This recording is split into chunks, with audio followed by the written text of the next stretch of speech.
That's after the news.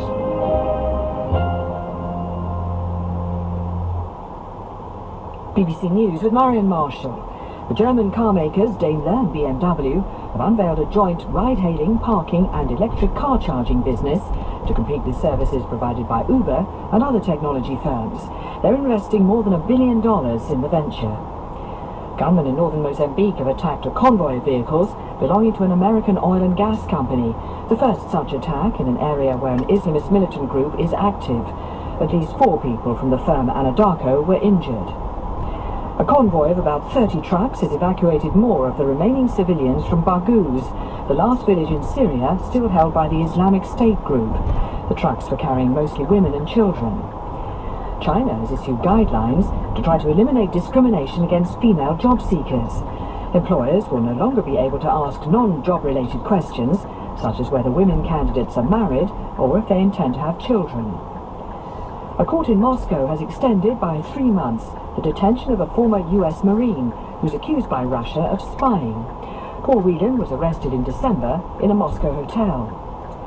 The United Nations has criticized Egypt for executing 15 people this month, saying their trials may have been unfair and their confessions allegedly extracted through torture. A UN spokesman urged Cairo to stop all executions. India's Supreme Court has ordered the government to protect Kashmiri people from being attacked in apparent retaliation for last week's deadly bombing in Indian-administered Kashmir. The ruling comes after reports of Kashmiri students and businessmen being harassed or beaten up. The English football club Chelsea has been banned by the world governing body FIFA from signing any new players during the next 2 transfer windows. It was found to have breached regulations over the signing of foreign players under the age of 18. Chelsea says it categorically rejects the findings. BBC News. Welcome back to NewsHour, and it's a couple of months since the UN-brokered ceasefire was meant to come into effect in the Yemeni port city of Hodeidah. It has largely held, and this week government forces and Houthi rebels agreed to withdraw from the city. Hodeidah is the main port of entry into Yemen, which after 4 years of war, the UN has said is suffering from the world's worst humanitarian crisis. The hope is that the ceasefire in Hodeidah can be extended to the rest of the country and with the port reopened for much needed aid. I've been speaking to Laurie Lee from the aid agency Hare, who's recently been in Hodeidah. Everybody I spoke to in Hare assured me that things were much better than they were before, and you could see signs of life on some streets, doors open, people moving around. It was equally clear that in large parts of the city there is no one on the streets, buildings are all shut up, and there are road checks everywhere, and the situation is still very tense. But are there more aid agencies in Hodeidah? Is aid getting in and reaching people? We had to evacuate our staff at the end of last year, and 700,000 other people also evacuated from Hodeidah, and a lot of them are still not returned to the city, so we are helping people outside Hodeidah. Agencies are starting to come back into Hodeidah now, and aid is beginning again inside the city for people who were not able to leave. But it's early days and it's very tense. But how is aid getting into Hodeidah? Has the port reopened? The port is certainly functioning, and aid is coming into Yemen as a whole. There are 2 big problems. One is getting in enough aid, and then getting it through to the people who need it. The other is that some people are living in areas where the fighting is still going on. And in which part of the country is that? It's not all in one part of the country. This is a complicated conflict, and there are front lines all around different parts of the country. But returning to Hodeidah, are there obvious signs of militias, soldiers, troops on the streets? It's a tense situation. I'd say, if anything, it's very, very quiet, and people are nervous and staying away. There is a certain amount of forces and roadblocks and things like that. Not a huge amount, I think, at the moment. The United Nations is asking donors to double the aid they currently provide, but it seems as if there's not a lot of point in that unless the situation stabilises. No, we absolutely do need to increase the amount of aid. Aid is getting to most of the people who need it. Aid agencies and the UN are able to reach lots and lots of people in need. So despite all of the challenges, aid can get through to a lot of people, but we need more of it because more and more people are now in need of aid, because the longer the war goes on, the worse the economy gets, the bigger the effect on everybody gets, and people simply have lost their jobs and their ways of making an income, and they can't afford food anymore. That was Laurie Lee from the aid agency CARE, speaking there about a recent visit to the Yemeni port city of Hare, and he was speaking to me from the Yemeni capital, Sana'a.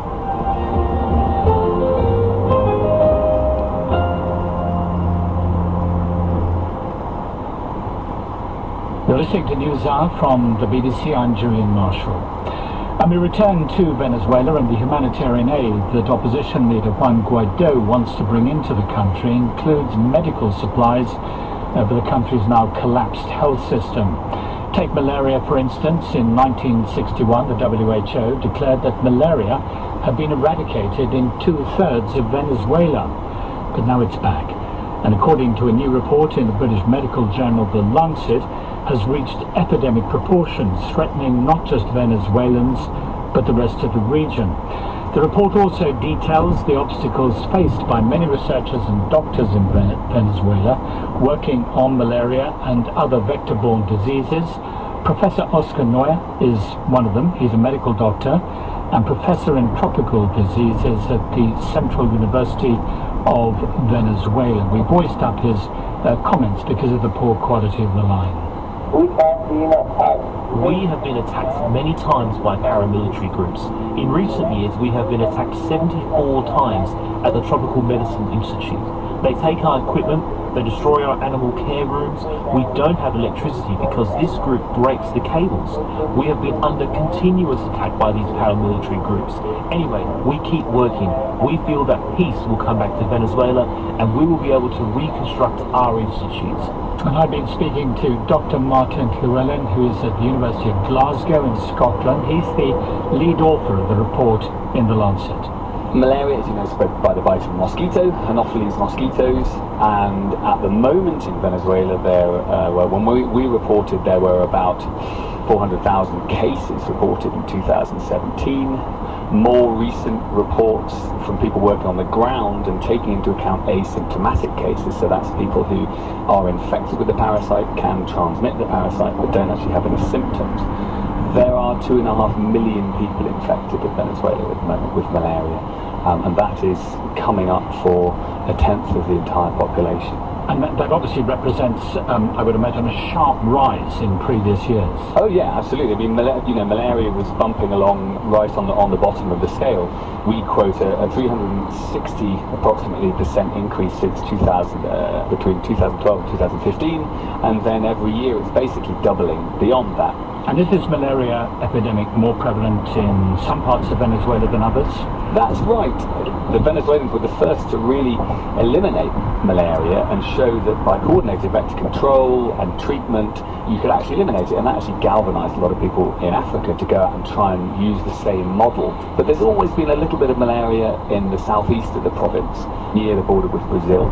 Now, there's always been a little bit of wildcat or artisanal gold mining going on there, and that has really been the activity that's exploded alongside the economic crisis, and it's people flooding into this gold mining region and then taking their gold and their malaria back with them from the region, and that's what's causing it to spread. So the mining is the huge open cast mines where they're just they're destroying the rainforest and then washing the sediment away, and they're getting mercury, and they're using the mercury to extract the gold, and then that's being washed into rivers as well. But you get these big mine pits, they're just big standing water pits instead of naturally flowing rivers, and it's within these standing water pits that the mosquitoes are breeding. The people don't have houses, they don't have mosquito nets, they're sleeping out at night and they're being bitten during the day, during the night, and as I say, those people are flooding back. They've got the parasite into different parts of Venezuela, including Caracas, the capital, and they're starting new transmission cycles elsewhere in Venezuela. And now there's a potential for it to be happening elsewhere in Brazil. Certainly infected people are coming over the borders and into Colombia and into Ecuador. And so you've got a real risk that this spillover is going to re-establish malaria transmission regionally, which is really a step back in time. I mean, malaria is only one of many vector-borne diseases. Are you seeing increases in the others? I work on Chagas disease, so that's my kind of been my kind of specific research interest.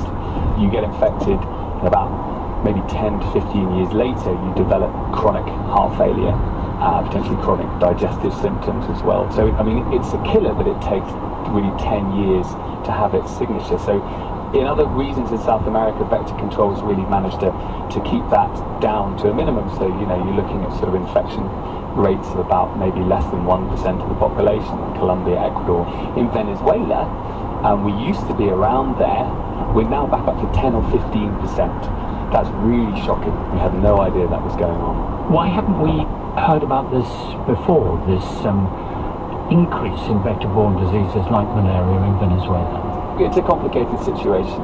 There is information trickling out there, but it's very hard to get good data. It does seem like there seems to be an inability of the Venezuelan government to put out accurate health data. You know, remember these guys controlled malaria in the 1960s, you know, they used to put out really accurate countrywide data, and suddenly that data seems to have dried up. Now, we've been in touch with civil societies in Venezuela, so there's an amazing group of people called the Red Defendamos la Epidemiología, which is old health ministers, doctors, etc., who are managing to get government reports that the government isn't producing. So the government has the data in some cases, it's just not being released. In other cases, the government isn't collecting the data, so we've been going around to sort of individual researchers, hospitals, clinics, trying to pull the information together. And those collating this information in Venezuela, I understand, are being threatened rather than supported? Unfortunately, I do think that's the case, or certainly, you know, I cannot speak beyond the experiences of my collaborators who, you know, have been threatened with jail, have their medical licenses taken away, just really for reporting this in the scientific literature. It could be an active suppression. It seems completely counterproductive to be trying to suppress what is essentially killing people in their thousands in Venezuela. Can this be turned around, this re-emergence of malaria and surge in other vector-borne diseases? I mean, I think it can. I do think it can. I mean, they really need to try and tap it at source, and they need to do it right now, because the more this epidemic spreads, it's going to be very difficult to deal with. And, you know, it might be tens of years, decades before we can get back to where we were. That is Dr. Martin Llewellyn of the University of Glasgow.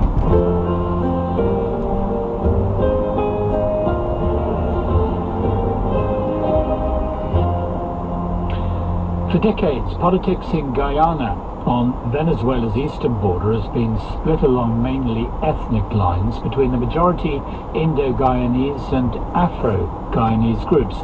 Since 2015, there's been a coalition of national unity, but a recent vote of no confidence by an opposition party has brought the prospect of an early general election and also simmering racial tension. On Saturday, Guyanese celebrate Mashramani, a carnival which marks Guyana's independence in 1970. Ahead of the event, Guyanese soca musicians have been taking the lead with songs stressing racial harmony. Karenia Schaumburg reports from Guyana's second city, Linden. Good night and welcome to the semi-finals of the Soca Monarch. Love to see beautiful Guyanese people. Everybody feeling good, that's where it's one of. There's a party atmosphere at the Soca Monarch contest to find Guyana's best soca artists. Linden's main street is lined with streams of miniature Guyanese flags, and from the singers there's a theme: racial unity for Guyana. One voice in time, yeah. We gotta lift it up, lift it up, lift it up. One Voice is basically a song that speaks to Guyanese in the context of it's time that we stop allowing the politicians to tear us apart racially and just focus on who we are as a people, like how we enjoy ourselves, our foods, our festivals, and focus on that. Manila is a top soca artist who believes her songs can send a strong message of racial harmony, as does fellow contestant Stephen Ramfall.